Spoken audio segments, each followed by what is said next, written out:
Whimpering Wastes is the newest addition to Whiwa's endgame, just getting its first monthly reset a few days ago.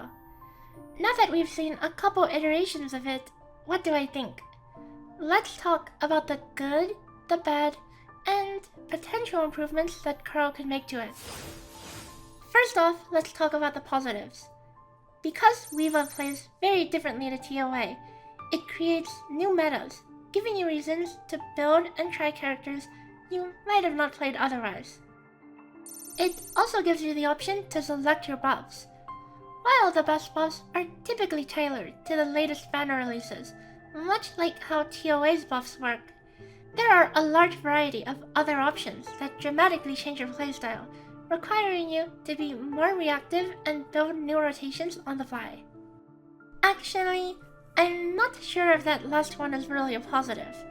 You see, some of the tokens alter gameplay so much that you end up playing into the gimmick more than playing to the natural synergy between your team. The most egregious example of this is the Plunderer token, which deals a sizable chunk of lightning damage every 6 times you proc a heal. While you don't have to completely play into this gimmick, it's powerful enough that this is a viable option. While it was an interesting change of gameplay to see Verena's liberation caught on the Wrath of Thor, it just feels strange to me that a keystone part of Whiwa's endgame loop is centered more around maximizing gimmicks over normal gameplay. Okay, hang on. Go to sleep, go to sleep, go to sleep. Okay, hang on.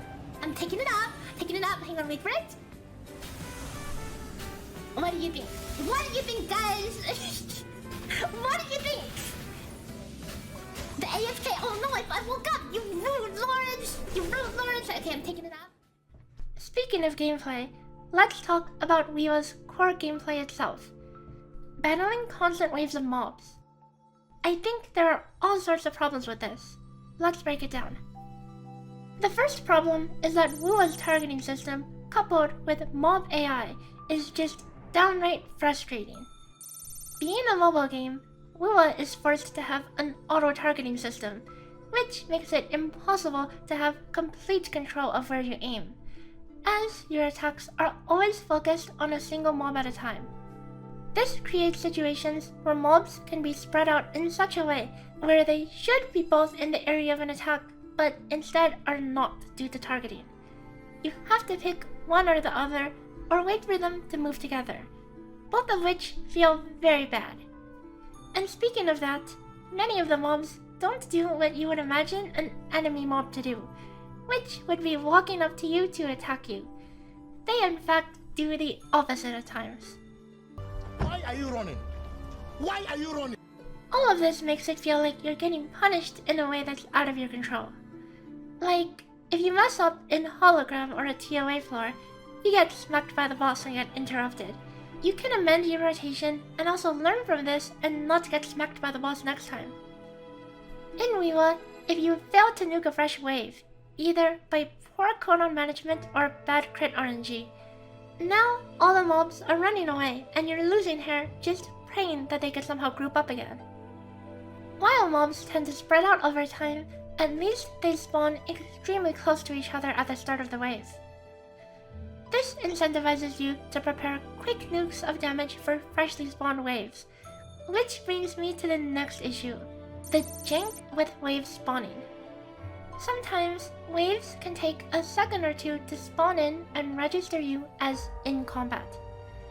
Yes, you can be out of combat in the middle of a run, especially when you're trying to nuke one wave and quickly swap to another character between the waves. This leads to dead swaps where your intros and outros do not take place, and your characters instantly disappear when swapping.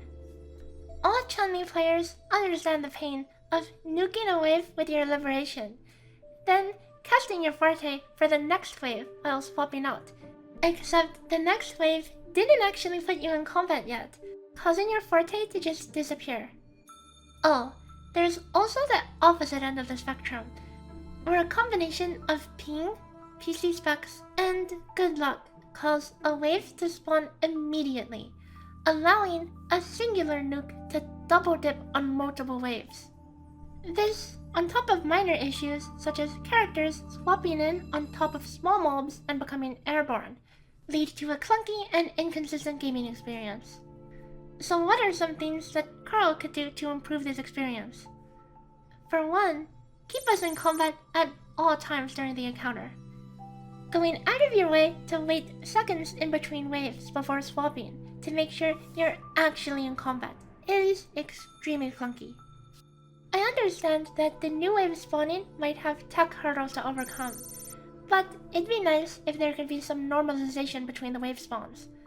The difference in sometimes getting double dip nukes on waves versus getting a dead swap and losing a burst in progress is huge and wildly inconsistent. The core of Whiwa is hard to change, but one idea I had was that every other wave or two could involve a singular mini-boss spawn, which gives players a chance to prepare burst for the follow-up wave of mobs.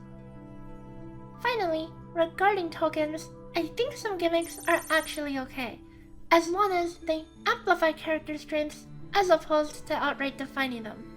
I found it decently fun to optimize a new rotation to abuse the Liberation cooldown reduction token, even using characters with low skill cooldowns such as Yuanwu, in order to spam Phoebe's highly damaging Liberation.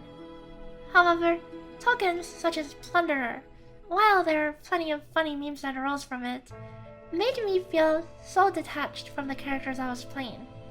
I was focused more on just heal maxing for maximum Plunderer procs and damage. I want to wrap this up by clarifying that these problems I have with Whiwa are not involving the difficulty of the content. Though this cycle, being arguably harder than the last, has amplified these problems for a large amount of the community. These issues are the same that were in the previous Whiwa cycle and all the pincer events before it, and they make the gameplay more frustrating than fun, and fail to capitalize on what makes Whiwa's combat good in the first place. Let's hope that the devs can listen and hopefully fix a few of these issues. I'll see you guys next time. Bye bye!